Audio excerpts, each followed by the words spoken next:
His Excellency Jagulanyi Center Mujikama. You're welcome, sir.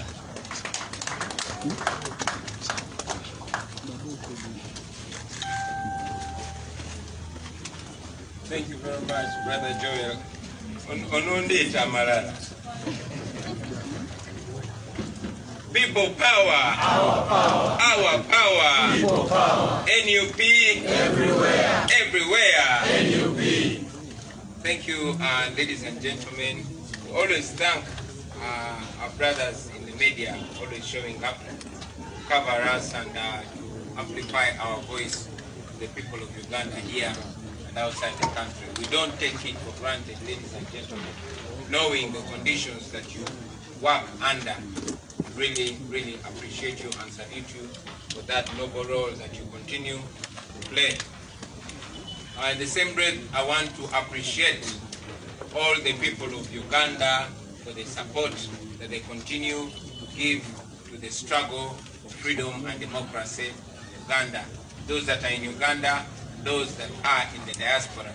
But again, in a very special way, I want to thank the leaders that joined me yesterday in a peaceful protest in demand for the return of our people. I thank you, gallant ladies and gentlemen. Yesterday,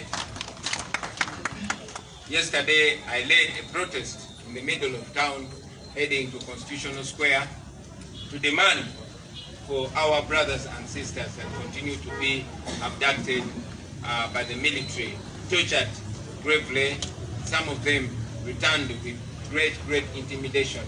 As you saw, some that were returned in Muwonge could not actually have the confidence to speak to the media because they were greatly intimidated.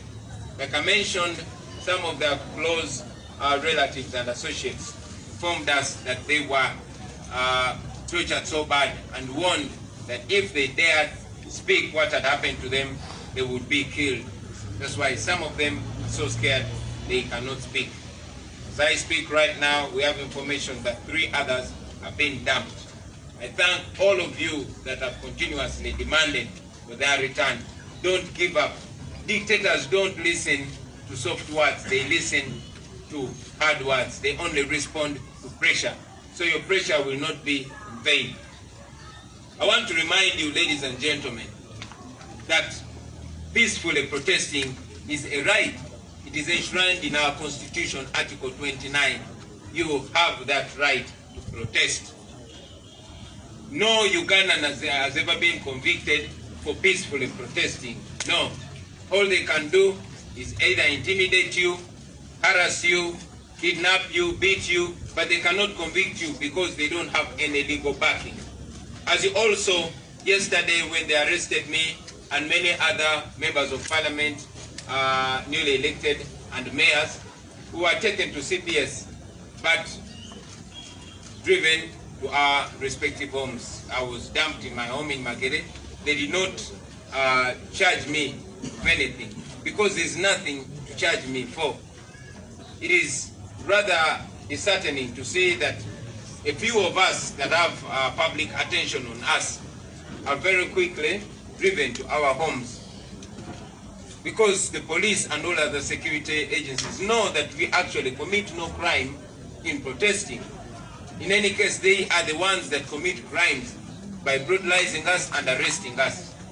They always take us back to our homes, but sadly, many of our fellow Ugandans are brutalized, they are tortured, and others are incarcerated for longer days without being charged.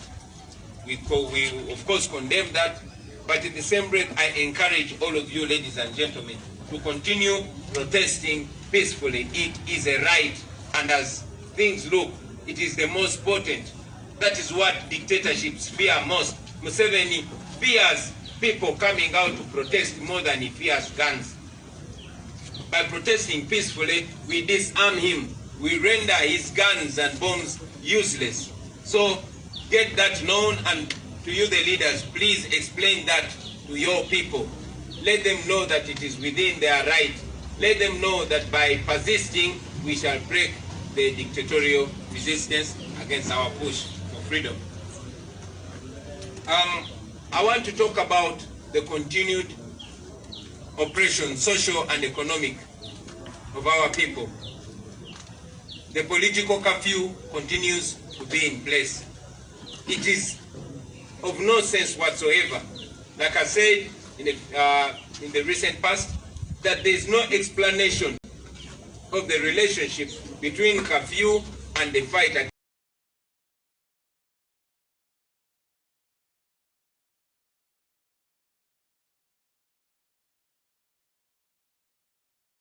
whether you survive or not, for as long as he guarantees his grip on power.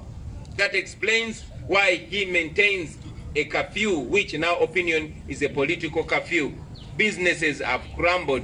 People don't work anymore. The night economy is dead. Border workers, those ladies that sell chai at night, all people that work at night no longer work. People are failing to take back their children to school because of financial constraints. Unfortunately, those who rule over us do not care. They continue to maintain that oppressive curfew. In the coming days, it might be one of the many reasons why people must rise and stand and protest against it, because it's oppressive and it's not beneficial in the fight against the COVID-19 whatsoever. I will also talk about the continued oppression of the fishermen on lakes. We have reports that the army continues to arrest, detain, harass people, or even kill them, especially the fishermen and the people that work and live in the fishing community. That must come to an end. It should have ended. But as you know, Museveni will come to you, lie to you, and pretend that the operation is ending when he wants votes from you. But as all of you know, the operation is alive and well on the lakes among the fishing community. I want to take this opportunity, ladies and gentlemen, to respond to some of the statements that General Museveni said in his recent address to the people of Uganda. General Museveni claimed that the National Unity Platform, led by myself, rigged the election. Excuse me. Indeed, Lord have mercy. General Museveni claimed that we rigged the election using the police. General Museveni said we ballot stuffed. It is rather funny to see that General Museveni has no little shame left in him. But again, having claimed that we rigged the election, that then means that the election was not free and fair.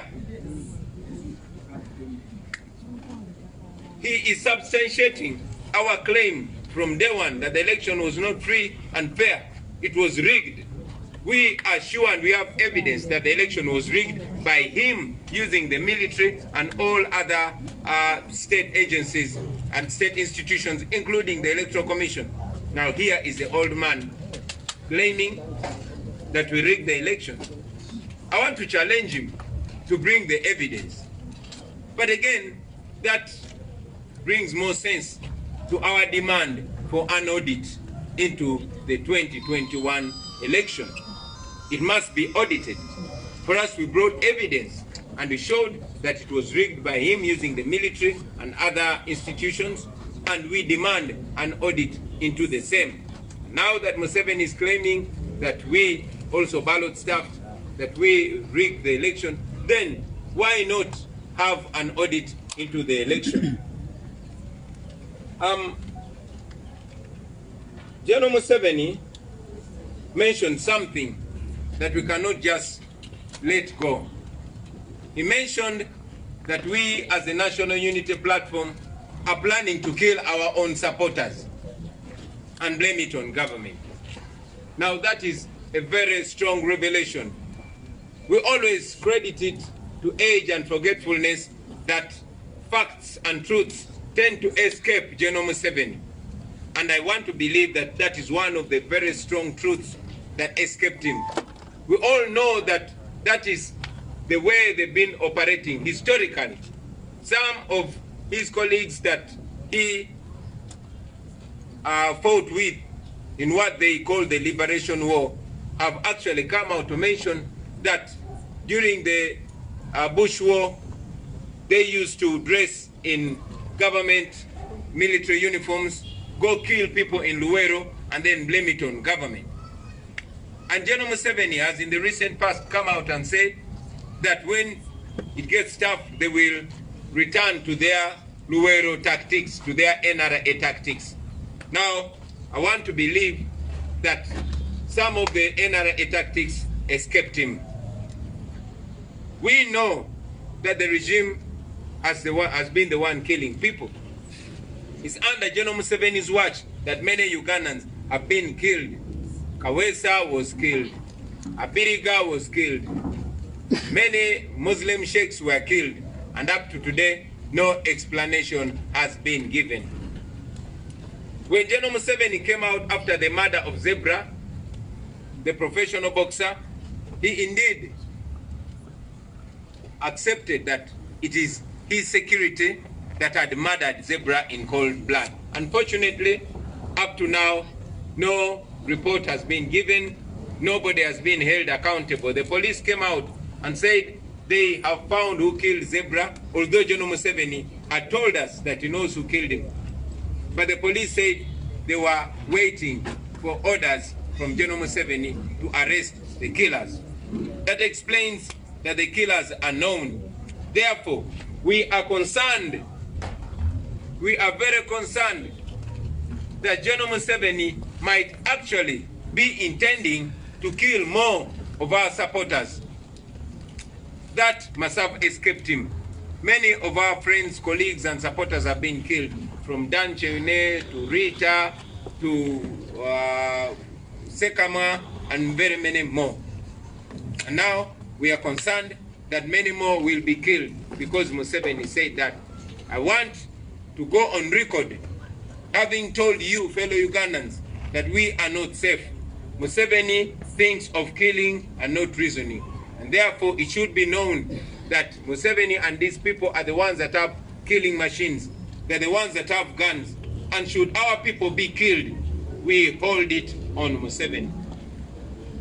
Finally, ladies and gentlemen, today we are going to deliver a letter demanding for our people. We're going to deliver that letter to the Chief of Defense Forces, General David Muhoozi, and to the Ministry of Defense.